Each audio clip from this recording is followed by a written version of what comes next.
This is a Renegade Media Network podcast.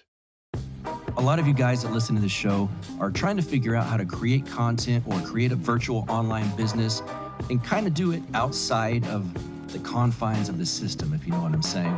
Well, I've got a company that's helping you do exactly that. It's privacypost.io.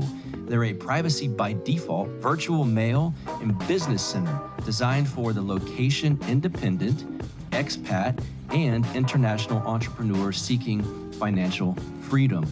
Their services include, this is so cool to me, a virtual mail box, obviously, a professional business address, privacy trust services, company formation, a Portugal D7 residency, and check this out, a virtual residency in the privacy-respecting and income tax-free state of South Dakota. Privacypost.io protects you from third parties, protects you from overreaching government agencies, and from complicit cloud platforms invading your private, personal, and business information. Privacy is something we all value, right? It's freedom of association, expression, commerce, and mobility. If you want to start a business online, go check out privacypost.io. You can basically work outside of the confines of the system that none of us like to work within. Go check them out at privacypost.io for more information.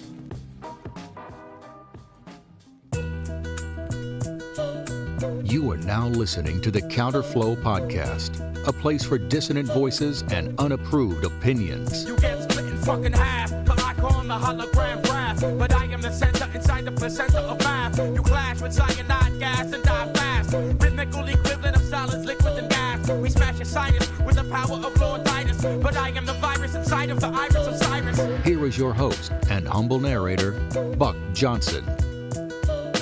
What's up, you guys? Welcome back once again to the Counterflow Podcast. Great to have you with me once again. Thanks for making this show part of your weekly podcast rotation. I know there's a lot of options out there.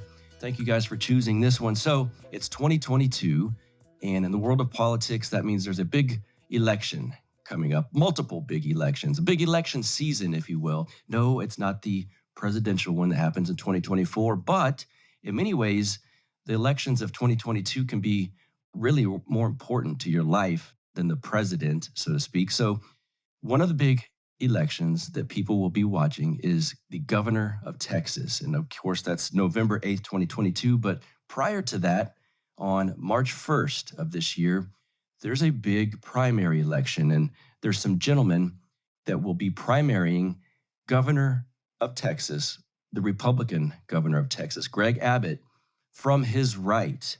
And whoever wins the Republican nomination is likely going to be facing Beto ORourke, the Democrat nominee, presumptive. We'll see how that goes. The people primarying Mr. ORourke aren't quite as well known as he is, so I suspect with all of the unfortunate out-of-state money that will be pouring into the Democratic Party, trying to get Beto as their guy, I assume it's going to be him. On the Republican side, I'm not too sure. If the recent polling I've seen is correct, we may be headed to a runoff to see who represents the Republican Party in Texas on the gubernatorial ticket. And that runoff would be May 24th. So we shall see. You might remember a few months ago, I had on Don Huffines. He's one of the gentlemen that will be primarying Greg Abbott from the right. Today, I've got on Lt Col Allen West, and he's going to be doing that as well. And he's got a lot of momentum right now, and I'm really excited that I was able to get him on. We're going to get into his bio right off the top here, and so I'll just bring him on right now. Lt Col Allen West, welcome to the show, sir. How are you? Good to be with you, Bud. Thanks so very much. And it's pretty interesting. As I was sharing before we went on air, that was my dad's nickname. Very cool. There's that you got a good lineage then with the nickname like that. You know. Absolutely. Okay. You were running to primary Governor Abbott here in the state of Texas. I've got listeners outside of the state of Texas and outside of the United States. So for those who aren't familiar with you, kind of give a brief overview of who you are, what you do, and why you think maybe primarying Governor Abbott is a good idea. Well, I was born and raised in Atlanta, Georgia. I went to the University of Tennessee, and there I earned my commission as a second lieutenant, United States Army Field Artillery on 31 July 1982. I served 22 years in the United States Army, 13 different countries, 3 different combat zones. I retired out of Fort Hood, Texas, back in the 1st of August of 2004. And any good guy that's been married and been dragging his wife around for 20 some odd years, you're going to ask her where she wants to retire. So my wife is originally from Jamaica. She's a naturalized U.S. citizen and a very brilliant woman, MBA, PhD, and she got an offer from Raymond James. And so we moved to South Florida, and her being originally from Jamaica, we had a lot of extended family there, and of course up the road in Georgia. But in 2014, got the opportunity to come back to Texas to work with the Conservative Policy Center, and we came back and been here ever since. And of course, had the opportunity to be the chairman of the Republican Party of Texas here, just the same as I had the opportunity of being a member of Congress when I was down in Florida. And why would I step down from being the chairman and run for governor? It's very simple. When you look at the legislative priorities that we had, that the grassroots Republicans, the constitutional conservatives wanted for the last legislative session, the 87th, a lot of those legislative priorities did not get passed. Nothing was done for executive overreach. Nothing was done to end taxpayer-funded lobbying. We still do not have school choice. We still have not ended child gender modification procedures here. We are giving kids hormonal therapies and puberty blockers and even undergoing surgeries to remove healthy body parts. And we still have no protection for our monuments.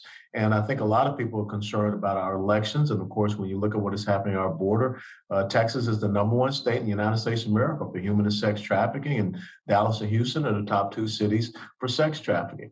So now is running for governor, you're in a position to really set that narrative as far as legislative priorities and get those things done in the next session. And you're also in a position to finally make sure that Texas can do what the Constitution of the United States of America allows us to do, which is to protect ourselves from invasion. That's what the founding fathers called it. That's what even the Texas state constitution calls it. Do you have a relationship with Governor Abbott? None whatsoever. As a matter of fact, I was the chairman of the Republican Party of Texas and never sat down and had any conversations or anything with him. And even when I won the chairmanship, never got a phone call from him. That's interesting.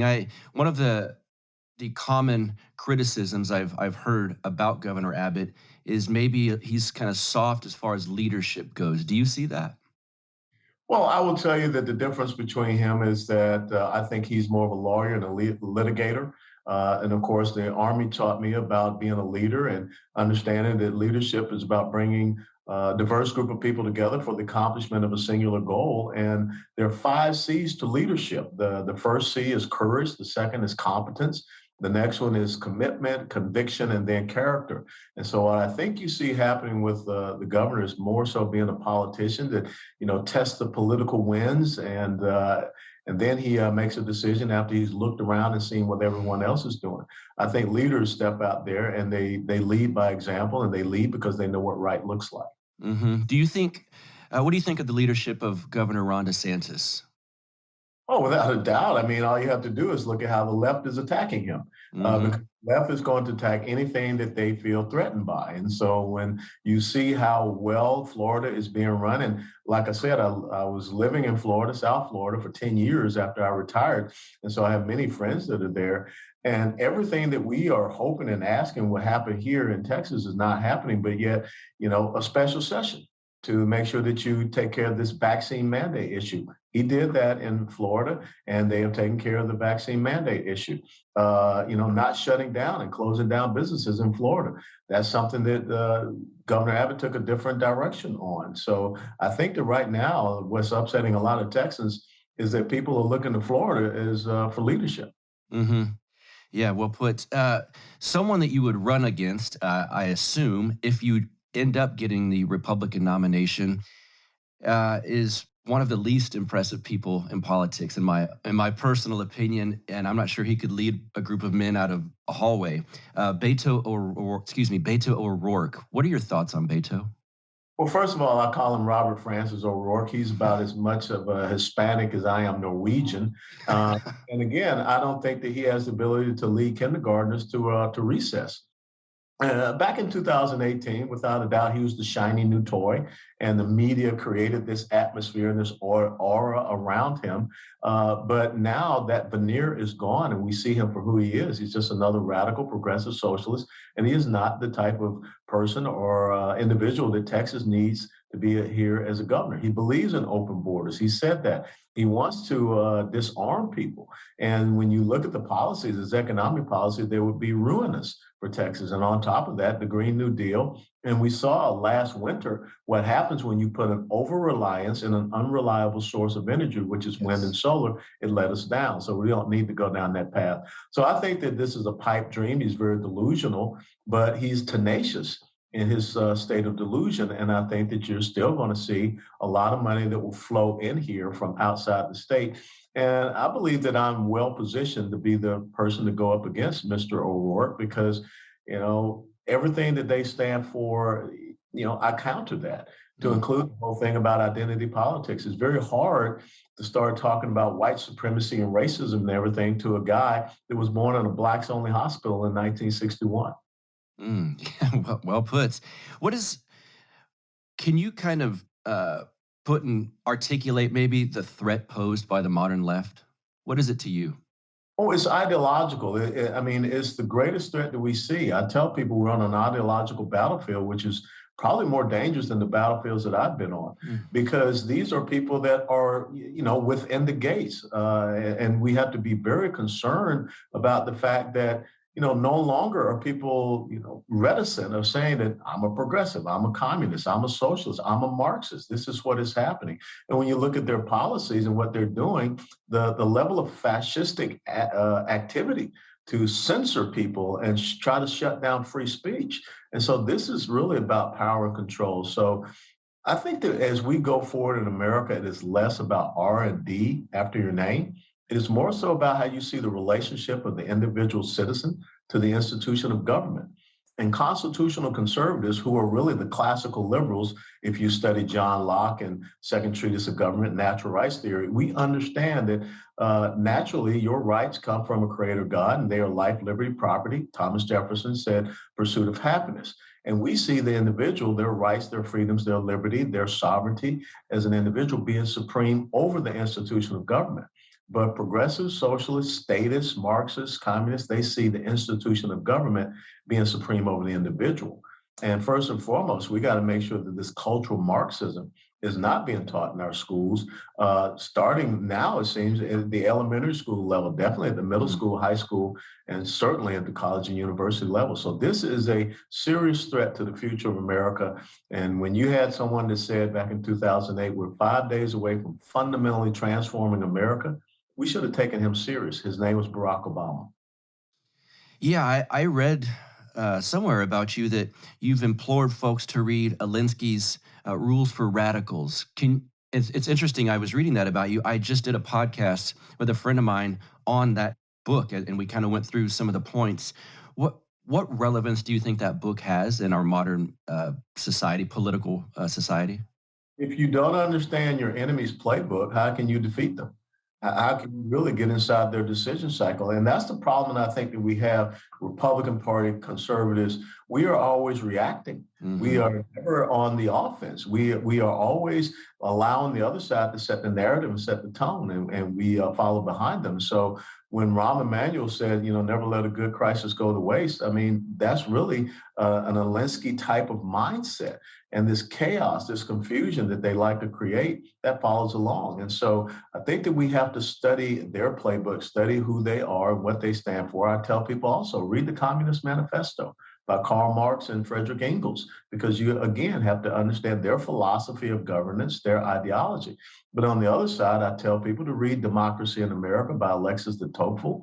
I tell them to read The Law by Frederick Bastiat to understand that relationship between the individual and the institution of government.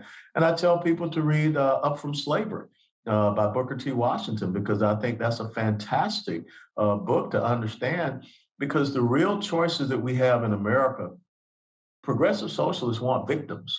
But what we have to do is have a message of how do we make people victors. What's the current state of the Republican Party here in Texas? I'm actually not too involved in party politics in general, so I generally don't know that. Well, I think it's a lot stronger than what we have seen. One of the things that I tried to do as chairman of the Republican Party of Texas was to go into the areas that normally we don't go into. As a matter of fact, my first trip as chairman was down into the Rio Grande Valley. And I consistently went back down there all the way up through the entire election cycle of 2020. And guess what happened? We flipped the Rio Grande Valley. Counties like Zapata County had not been Republican for 100 years and became Republican. And now Joe Biden has about a 32 to maybe 35% approval rating in the Hispanic community here in the state of Texas. And so I think that that's important, and making that connection with the Black community as well. The Republican Party of Texas was founded on Independence Day of 1867 by 150 Black men in Houston, Texas. And it was so funny that when you tell Republicans that here in Texas, a lot of people did not know it. And so again, it comes back to why I tell people to, read, the opposition's ideology. We also have to understand our own history, because a lot of that is being usurped and taken away from us. So I think that the party is getting better. Another focus that I had when I was chairman was local level elections. Get out there and do better in city council elections, school board elections. And I think that you have seen in the past year or so, Republicans have really focused on school board elections, and we are getting good, strong conservatives into these school boards. South Lake Independent School District, Carroll and ISD, Cy-Fair, which is the Cypress, Texas, third largest in the state. They flipped 3 seats. And even in Houston, their ISD, they won 2 out of 3 runoff seats down there in the Houston ISD. So I think that we have the fundamentals to be a lot stronger. But again, we've got to understand it's not just about one election cycle. We got to continue to defeat the progressive socialist left. And I think the next thing we need to look at are these district attorney races, where George Soros came in and put a lot of money into Texas back in 2018. And look at our top counties, Dallas County, Bexar County, Travis County, and Harris County all have Soros-backed DAs there. And that's why you see the issues with crime here in Texas. Yeah, it's one of the unfortunate things about the left is they're so good at with their ground game and in doing all of the boring work that a lot of us think, well, I don't want to go run for this board meeting, this kind of stuff. And there they are taking over city by city. They do it. It's crazy. Yeah, and that's what we have to come back and understand is that, you go out there and ask people who's president or who's running for president, they can tell you. But then when you ask them, who's your school board member? Don't know. Who's your member on the Texas State Board of Education, your representative there? Don't know. Who's your county commissioner? Don't know. Some people don't even know who their state house member is. And so we've got to get back to understanding that level is the closest level to you, those local level of politics. And as Tip O'Neill once said, all politics are local, and we got to get engaged there. Because when you have all of these Californians, Illinois, and New Yorkers, and New Jerseyans moving into Texas, the left always comes in, and what do? They look at the cities, they look at the areas where they can start winning in the local level. And then also they start looking at those suburbs. And I think that that's one of the big things we have to do is these major population centers, they try to spread out from there. We've got to start pushing them back down. I live here in Lockhart, Texas, and I moved from Austin after I just couldn't. Barbecue in Lockhart. It's the best. Yes, sir. Yeah. I just couldn't take Austin anymore with what's going on there. So moved here, and there's a small influx, I would say, of Californian types, even to Lockhart a little bit. People may be getting priced out of Austin. So I've actually considered, and I'm considering running for city council here in Lockhart. What advice would you give someone like myself who's kind of new to local politics, wanting to get involved in something like that? I'd say get out there and meet people locally. Talk to the precinct chairs that are there. Talk to your county chairperson that is there in Lockhart, and just get yourself known. The most important thing is name and face recognition. And a lot of people don't understand city council races, school board races. It's just about going out there and pressing flesh and people knowing you. And when they see that name there on the ballot, they say, oh, of course, I know Buck. He's a great guy. He sat down and talked with me at the Waffle House. Or we ate some brisket over at the barbecue place, and they're comfortable with you. So that's what I would tell you to do. And that's so important because, again, there are 2 types of people that are moving here to Texas from those type of failed blue states. There are individuals that are making the decision, I've had enough. Mm-hmm. And I want to come to a place like Texas or Tennessee or Florida. And you have seen the first time in Florida's history, you got more registered Republicans than Democrats. But there are other people that are moving and coming here to places like Texas or Georgia or Florida, wherever, because there are businesses and corporations that are uprooting because they've had it as well, but they are bringing their employment base. And so when you look at Austin and you see that it's becoming Silicon Valley mini or East, the Google, the Oracle. Now we got Meta is supposedly going to move their headquarters there. We got to be concerned, and we have to talk to those employment bases, and we have to talk to these president CEOs and say, why are you leaving and why are you coming here? And are you going to tell your employees why you're coming here to make sure that they don't vote like they're still back in the same failed place? Yeah, amen. Let's go over some people are going to want to know your position on a lot of hot topic issues of the day. You already mentioned something about the vaccine mandates, vaccine passports. Some people are calling this. There's an executive order now, I believe, here in Texas, basically outlawing this as far as entry into a business, a condition of employment. I don't know if the EO has enough teeth really to enforce this. What's your position on vaccine mandates and vaccine passports as far as employment goes and actual businesses requiring it to just shop there or whatever? No, absolutely not. And we're not going to have that here in the state of Texas. And an executive order is not law. And that's one of the things we need to go back and have a lesson in civics. Edicts, orders, mandates, and decrees are not law. You have to pass law. And we should follow the example of Georgia and Florida, who called special sessions to bring the legislature back. And they passed law to say that we will not have vaccine mandates or anything in their respective states. And for whatever reason, the governor has not done that here in the state of Texas. So, yeah, that's the part that's confusing to me. Abbott is actually, he could call this special session for this issue and is refusing to do it, correct? That is correct.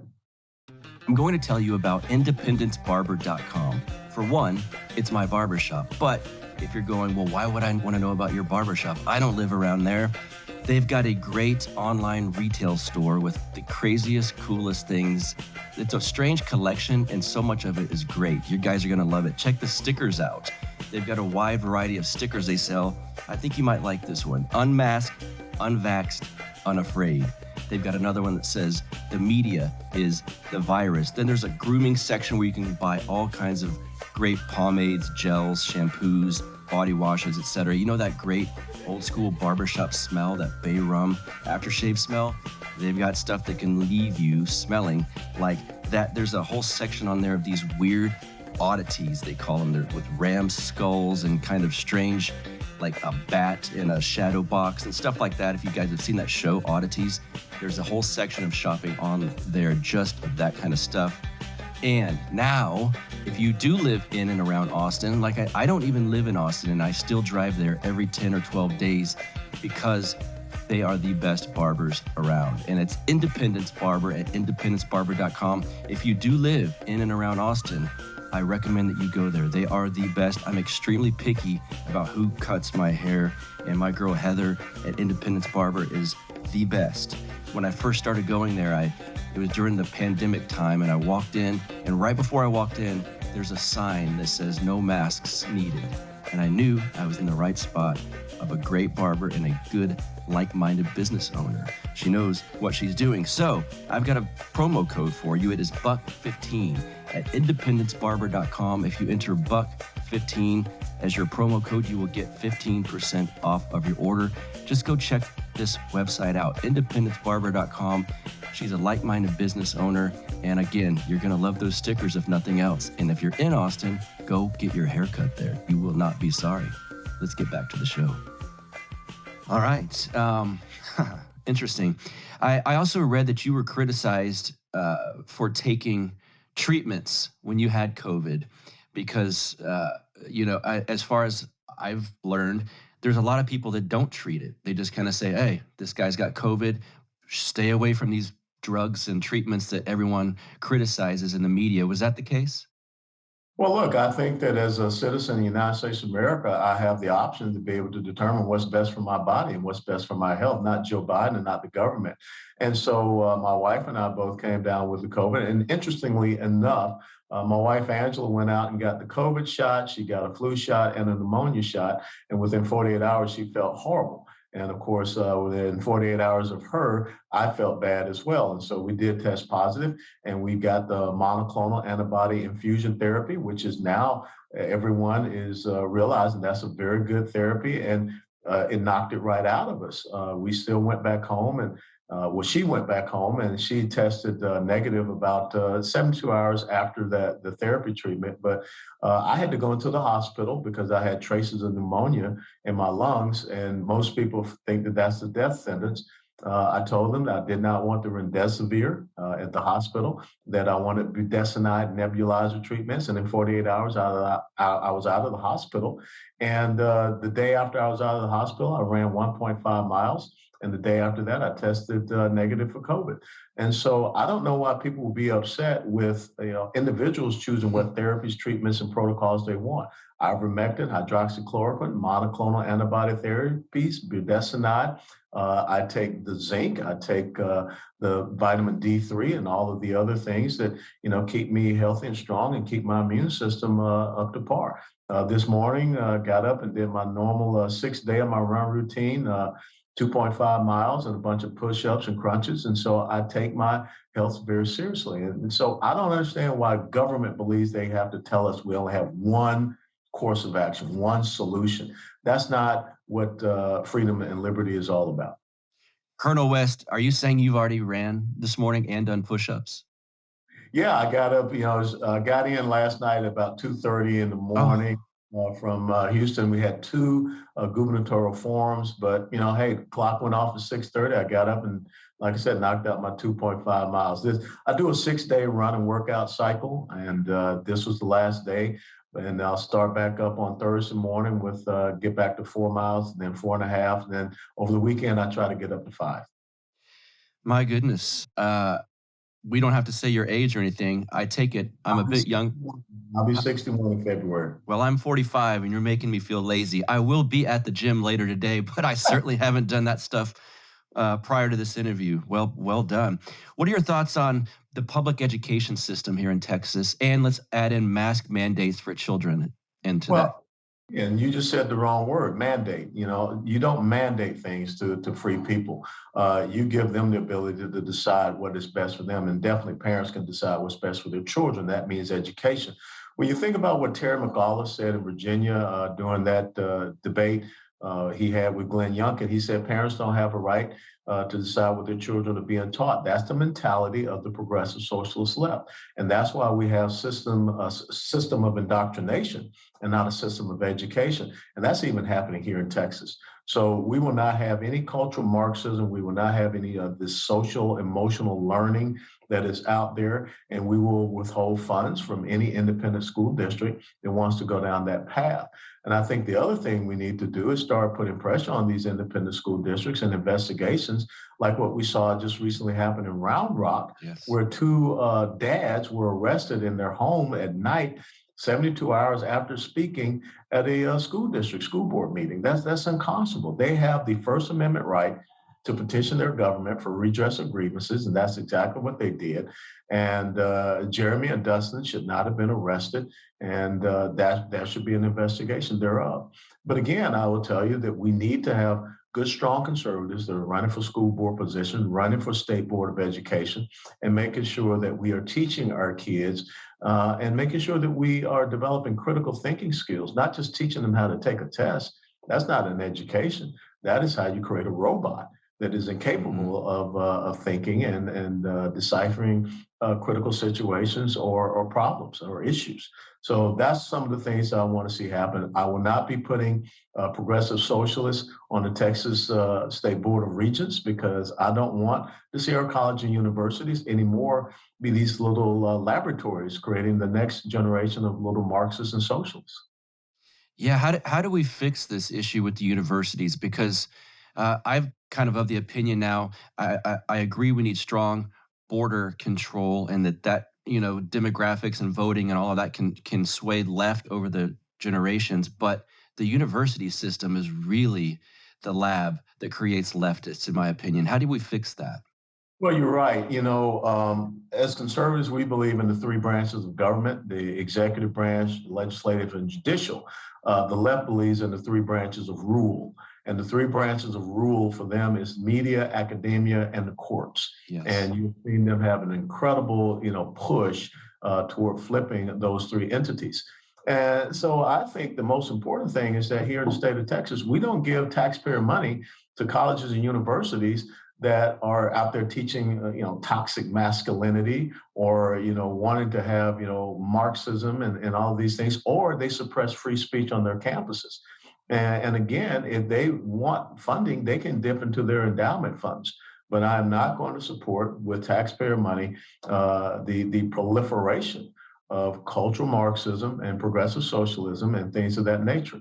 If you want to have that discussion, if you want to talk about those philosophies of governments, those ideologies, then also talk about what is converse to them and tell the truth about the history of those respective philosophies. And that's exactly, again, I hate to do this going back, but that's what Ron DeSantis, that's the course that he has taken in Florida as well. That if you want to teach Marxism, teach everything about Marxism, teach everything about communism, and then also teach about classical liberalism, teach about constitutional conservatism. What are your thoughts on homeschooling and how is the health of the homeschool network here in Texas? It's very interesting you say that. I was just down with a group of homeschoolers, a homeschool co-op down in New Braunfels last week. And we've got to stand with them. We got to make sure that if the parent is the one that should be making the choice of how their child should be educated. We have to support that and make sure they get the best possible education. So homeschooling is one of those alternative means so that a parent can choose, an option that a parent can choose. And we have a very strong Texas Homeschool Association here. I've spoken at a couple of their graduation ceremonies. And so I fully support, the homeschooling. I fully support all aspects. And that's why, I can't understand why here in Texas we can't get school choice passed.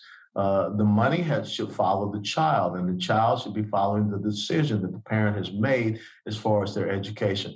I'm a product of school choice. My parents did not send me to the two public schools in my neighborhood growing up in the inner city of Atlanta, Georgia.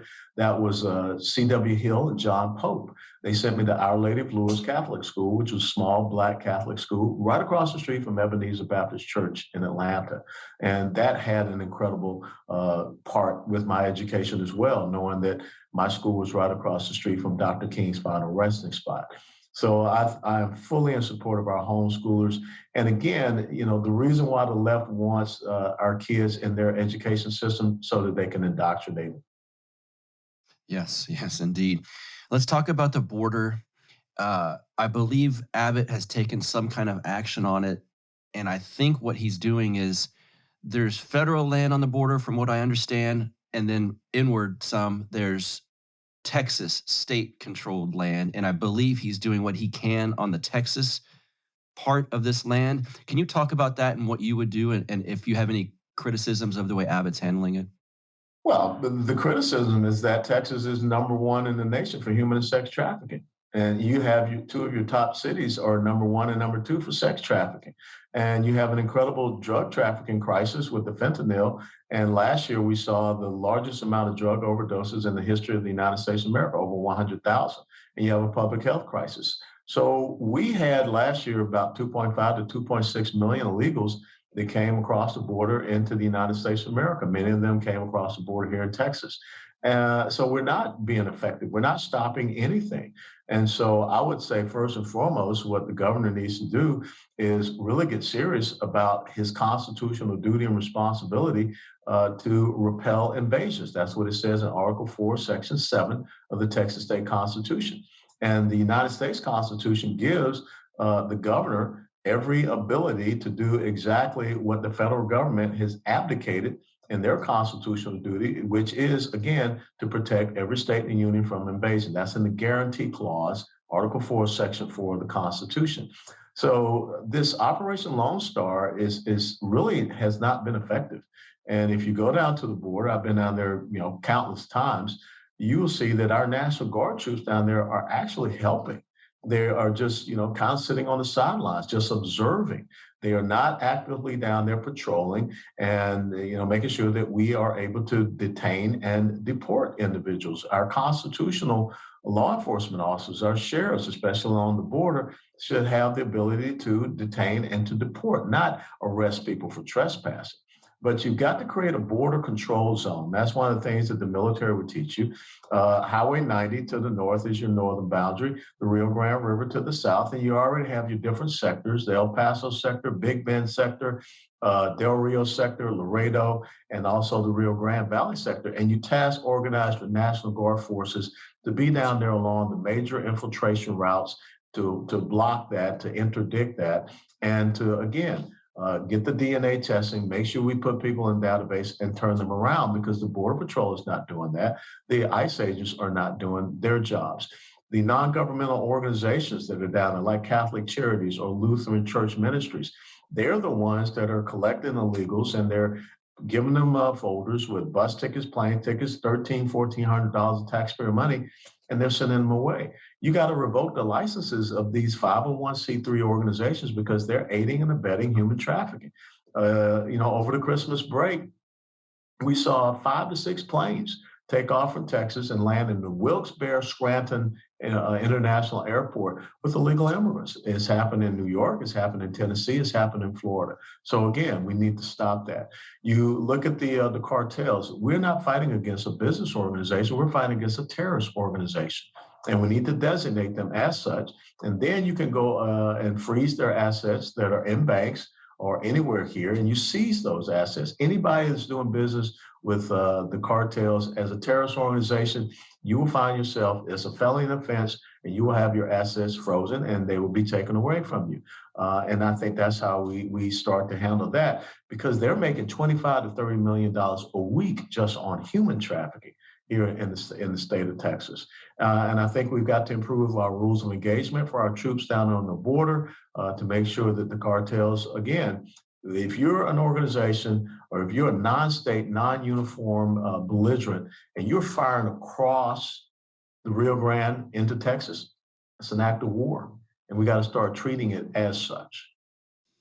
You made an interesting comment that I liked after the 2020 election, something along the lines of perhaps law-abiding states should bond together, form a union of states that will abide by the Constitution. There's a movement here in Texas called Texit, and I think you might have taken part in some of their panels or some discussions that they put on with Huffines and yourself. What are your thoughts on getting Texit on the ballot just to be voted on, and kind of this whole movement of this Texit? Well, that quote that you just read, that was a statement that I made as chairman of the Republican Party of Texas when the Supreme Court decided that it would not hear the case that Texas has brought before them, along with 16 to 17 other states, that was about the unconstitutional actions that we saw during the 2020 election in Georgia, in Pennsylvania, Michigan, Wisconsin, and Arizona. And the Supreme Court is supposed to, be the court of original jurisdiction. It's the only place that a state can go and petition the government for a redress of a grievance.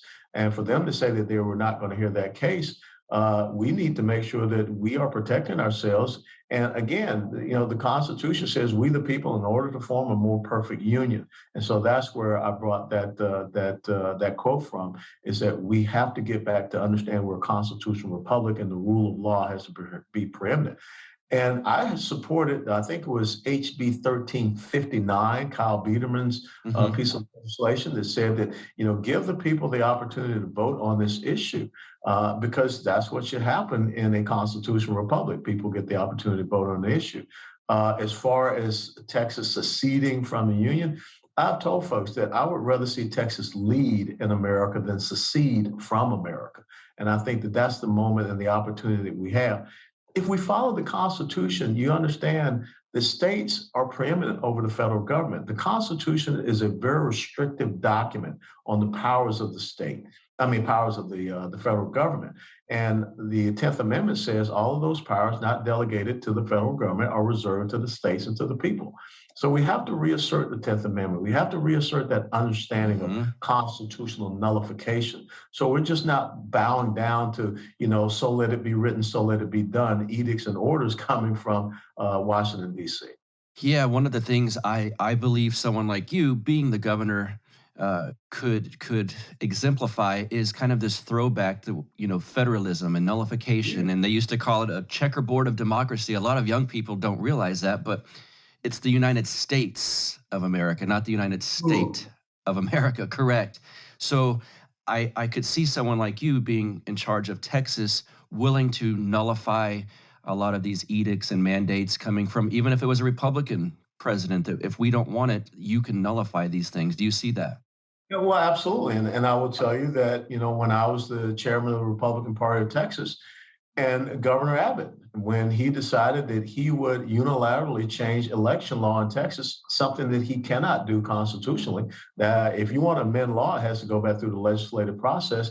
He changed early voting from 2 weeks to 3 weeks. And I signed on to a lawsuit against him because for me, it's not about R&D, it's about the rule of law. It's about our Constitution. And so when you look at the things that the governor was doing during this so-called emergency, which, if this was a pandemic, it was probably the least dangerous pandemic that we have ever seen, 99% recovery rate for this virus. But yet you had a governor that was shutting down businesses. You had a governor that was telling people that who or what, you're essential, you're not essential, your business is essential, your business is not essential. He doesn't have that enumerated power. So yeah, I will always stand up against anyone that does not abide by the rule of law. One of the things I was really saddened to see was churches closing down over the pandemic. And a very brilliant friend of mine said it looked like, in that case, soldiers leaving the battlefield, basically. What are your thoughts? Do you think the lockdowns did more harm than good? Well, absolutely they did. 2.7 million Texans lost their jobs. We're, trying to get back on the right trend, but we still are short, not where we were. We also saw about 10,000 small businesses that filed bankruptcy. They will never be coming back. Texas was number one in small business bankruptcies, not California. It was Texas. And why would that happen in a state like Texas? Because you had a governor that responded not in the right way. Benjamin Franklin once said, those who would surrender essential liberty for temporary security in the end will deserve neither liberty nor security. And that's what happened here in Texas. And so when I see the governor that, stands up and says, I'm giving you your freedom back. Well, he didn't have the right to take it in the first place. And so it really becomes like what Frederick Bastiat wrote about in his book, The Law, his essay, The Law. If you have the window maker, and the window maker goes out, exactly the story. The window maker goes out and busts up all the windows, and then he comes back and says, here, I'm here to repair your window. That's what government has become. And that's what Governor Abbott became. He went out and created all these problems and then came back and tried to say, but here, I'm here to solve it. So you don't make a decision that takes away the individual's most essential quality, and that's their liberty. You had a very impressive video on your YouTube page about Black Lives Matter. Yeah. And again, I think you would agree it's probably harder for someone in the public space that looks like me to criticize BLM. It's harder for us than it is for someone who looks like you. What are your thoughts on the Black Lives Matter organization? Can you talk about that? Well, I will tell you that it shouldn't be that hard. If you stand on the truth, you should stand on the truth, because white, liberal, progressive socialists are the ones that have consistently been going in the Black neighborhood and selling a bad bill of goods. And what I brought out in that video was that you go all the way back to the founding of the National Association for the Advancement of Colored People, the NAACP. It was founded by 4 white progressives. And so why do we believe on our side that white conservatives cannot go in and criticize an organization that has nothing to do with, Black Lives Mattering? And that's why I say, which Black lives matter?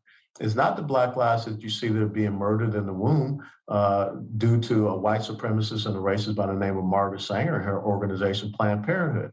It's not the Black lives that are being destroyed because they destroyed the traditional nuclear family in the Black community. When I was born, even though I was born in a Blacks-only hospital in 1961, the two-parent household in the Black community was about 77% nationally. Today it's 24%.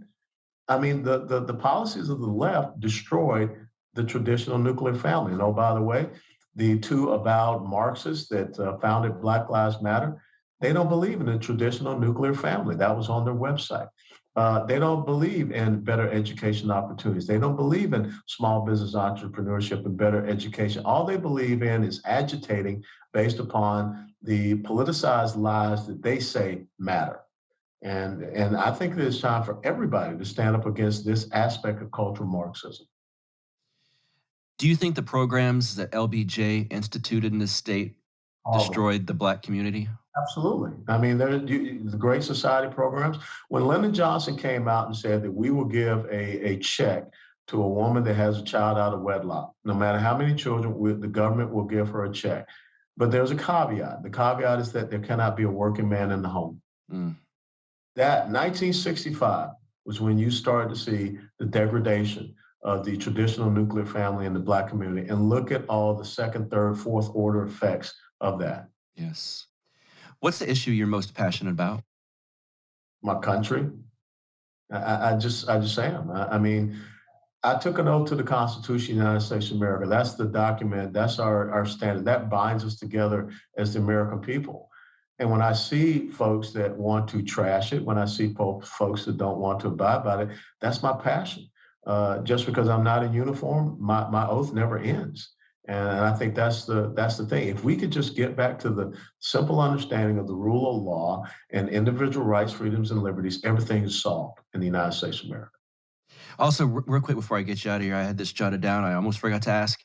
Thoughts on medical marijuana legalization, people being put in jail for marijuana? What's your stance there?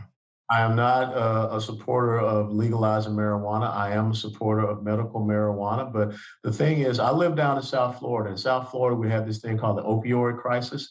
And I don't want to see us go down that path. And next thing you know, we have an even greater crisis because doctors found out that, they could kind of make a little bit of money on the side by prescribing or overprescribing these opioids. So I think that we have to have a very controlled system when it comes to the medical marijuana. A lot of soldiers could benefit from that, and a lot of people that have, dadgummit, I just forgot the word, when you seizures and things of that nature, they could benefit from that. But again, that has to be very controlled. But as far as legalizing it, Buck, I'm going to tell you, I'm a guy. I'll be 61 next month. I've never smoked in my life, never drank in my life. I told you about my physical routine. I don't want to see people get addicted or hooked on to any drug whatsoever.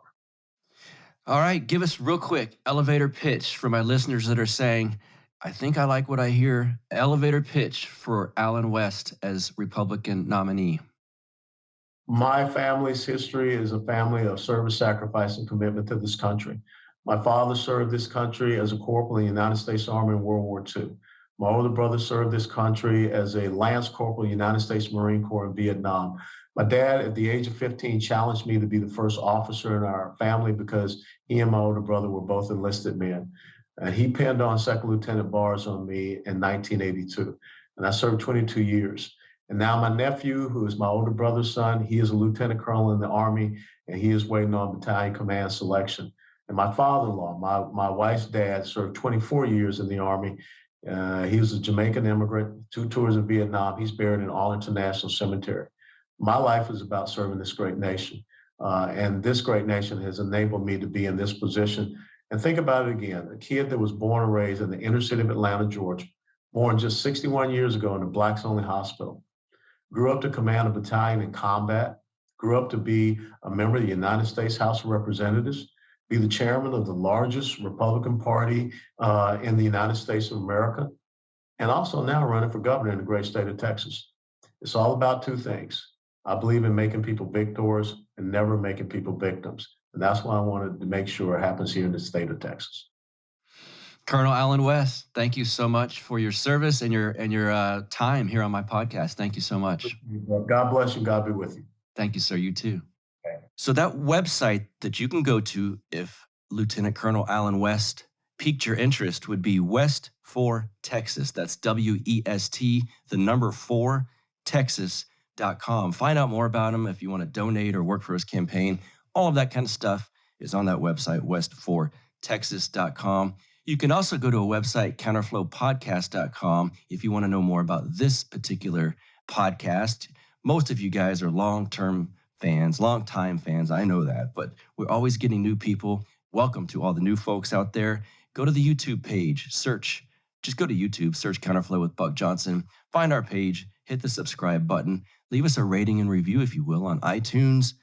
Let's see, I've got a Patreon page if you would like to donate to the show at patreon.com/counterflow. That's about it. Counterflowpodcast.com has all the pertinent information for the show, my Instagram, the Twitter, Facebook, all of that. Find us on there. And until next week, you guys have a good one. See ya. You get split in fucking half, till I call the hologram brass. But I am the center inside the placenta of math. You clash with cyanide gas and die fast. Rhythmical equivalent of solids, liquid and gas. We smash your sinus with the power of Lord Titus. But I am the virus inside of the iris of Cyrus. Like the sound of the Counterflow podcast? Our audio production is provided by Podsworth Media. Check them out at podsworth.com. This has been the Counterflow Podcast, a part of the Renegade Media Network.